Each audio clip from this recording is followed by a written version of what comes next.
Dans ce dépôt de riz de Bujumbura, la capitale du Burundi, l'activité est au point mort. Il y a quelques semaines, la police est venue le fermer, accusant la gérante de vendre du riz aux manifestants.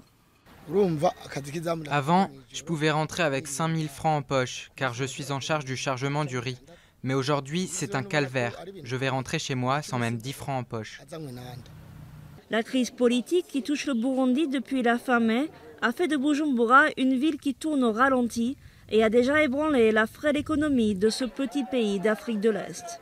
Les manifestations y sont quasi quotidiennes depuis l'annonce du président Pierre Nkurunziza de se représenter pour un troisième mandat, une initiative contraire à la Constitution selon les opposants. Les violences dans les rues ont forcé beaucoup de magasins et d'usines à suspendre leur activité. Certains établissements ont dû licencier et les routes coupées par des barricades empêchent l'approvisionnement des denrées de base. Du coup, les prix ont grimpé en flèche.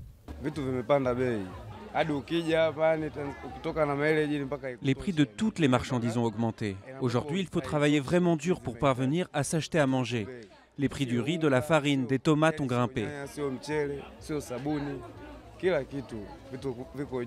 Sur ce marché de Bujumbura, beaucoup de clients ont déserté les allées.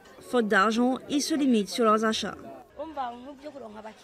Les clients viennent au compte-gouttes, vraiment. Rien ne fonctionne ici. Alors qu'avant, on pouvait rentrer le soir chez nous avec une somme correcte. Maintenant, il nous arrive de passer des journées entières sans rien vendre. Selon les analystes, la fin des violences ne signifierait pas forcément la fin de la crise économique. Surtout si le prochain scrutin présidentiel se soldait par une réélection de Pierre Nkurunziza. Car le pays risque l'isolement, la Belgique, ex-puissance coloniale et principal bailleur du pays, a déjà menacé de suspendre son aide directe au pays si Nkurunziza se maintient au pouvoir.